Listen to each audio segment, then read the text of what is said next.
everyone, this is Kim with Abundant Life Tarot, and I wanted to talk quickly about what makes you stand out as a healer or reader or someone who works with the metaphysical arts.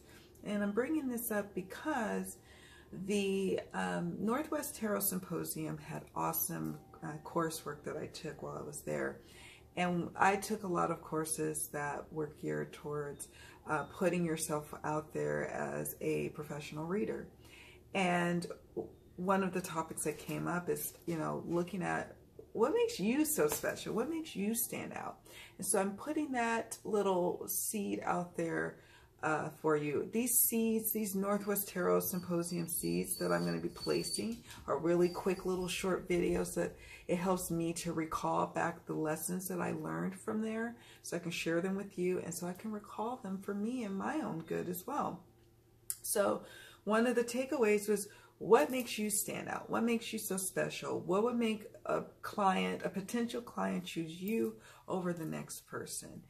And we are all unique, and we all offer something so unique and so different and so special to our clients. And so there's going to be certain things that we can really celebrate that sets us apart from others, or sets us apart because it's like maybe some of our natural gifts, maybe it's some of our talents that we've cultivated over time. But in addition, like what makes it magical, what makes people go ahead and click buy is also the presentation, not just who you are and what makes you stand out, but how you present yourself. How does your storefront look online, or actually your actual physical storefront, your physical appearance? How are you embodying someone who is knowledgeable, who knows what's going on? So it's all of that. So I'm going to be doing these little nugget videos where we talk a little bit more about that and we think more about that. I wanted to do a quick just shout out to that because I know for myself what I feel like what draws people into me or to my website or to my YouTube channel or my Facebook group or my Facebook page is a lot of people say that I have a soothing voice, that I'm calming, I have a calming energy, I'm patient, that I have just the right words to say that gives them the peace or gives them the insight that they need to make the next move. And so I want to sell that. Like, part of like what I offer for my readings is a lot of follow-up care, making sure people are okay, which not every reader is equipped to deal with.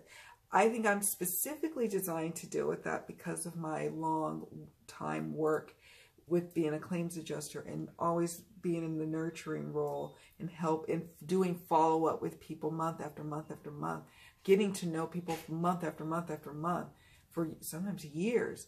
So I not only have that natural ability to do that because it's just who I am as a person, but I've cultivated that as a practice in my career in the insurance world and now in my career as a tarot reader. So I may not always talk about it, but when I'm thinking about the reviews that I get on my Etsy account, or I think about what people say to me that keeps them coming back to me, it's because they're like, you give it to me real, you tell it to me straight, but you do it so calmly, so nicely, and you always leave me feeling empowered, like I can go and move on. And you're there for me if I have a question or if I have a concern.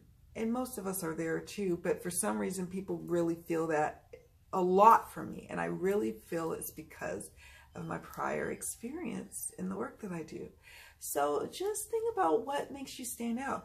Maybe there's a particular way of how you read the tarot.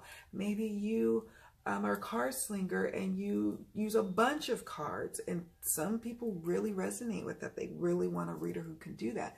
Others are impressed by people who can do a whole reading with looking at one card and be able to do a 15-20 minute reading based on what they see in one card. Maybe that's your talent.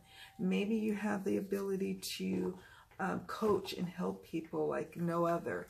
Whatever it is, you know what it is, because people have sung the praises of it to you time and time again. Even in your what they call the mogul jobs, where you, your day-to-day, people will tell you your strengths over and over again. And those strengths are usually tied into what would make you stand out as a healer. And so take a moment, write down some of those things, and then see how you can start to incorporate some of those traits or things about yourself, and some of those talents and some of those things that make you stand out.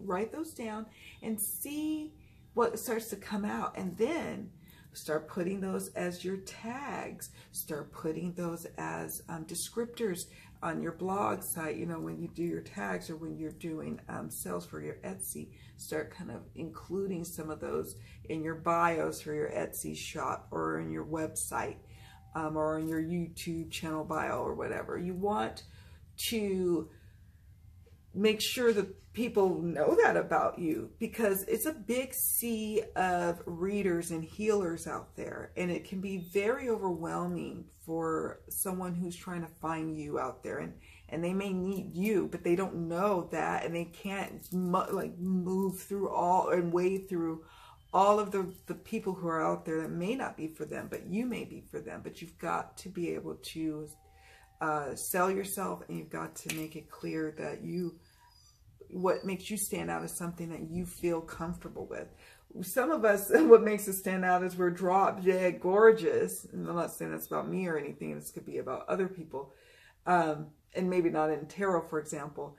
And that's all, you know, and you don't want to necessarily be known for that. So again, you want to think about what makes you stand out, and if you are aligned to what is making you stand out. So if it's not really your looks, then maybe that's not what you want to emphasize. Maybe, oh, you have a soothing voice.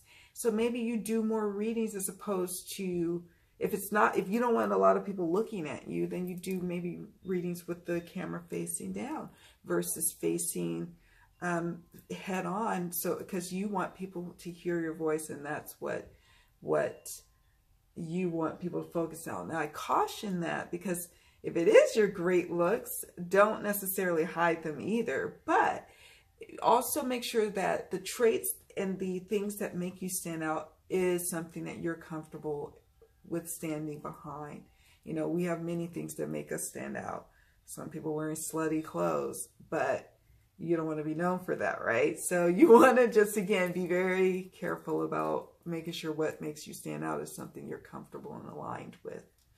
So yeah, so that is it, you know, just something to think about, something to ponder as you know, getting your business or your practice off the ground. Or maybe you already have a business or practice. Maybe you already have a business going on right now, and you are just trying to bump up some business, drop some business, get some people curious about you.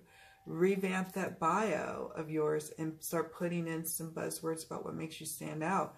You can even look at my bio if you like. I've been tweaking it. I go on my website bio all the time to tweak it, as well as my Etsy one, just to kind of zhuzh it up from time to time, change it out if it's no longer really like what I want to say about myself, and then get some ideas about doing that for your own bio, or do your own thing. I was informed while I was at Northwest Tarot Symposium in the all-day intensive tarot professional course, was that you want to keep your bio about 250 words or less. Keep it tight. And I'm a wordy person, as if you guys can already tell. So that was a little challenging, but it was also liberating, because it was like, no, I want to keep what really matters to me, that I really want to say to people. So yeah, check my bio out at abundantlifetarot.com and look, it's in the about section, to kind of get ideas about some traits and things that make you stand out. All right, guys, that's it. I don't want these little quick little tidbits to go longer than 10 minutes, because that's not how I wanted them to be designed for. So let me know. Tell me if any of this sounds good to you, if you're going to try these little tips. Maybe you have some additional tips you can offer. Maybe you're like, Kim, don't do another one of these videos.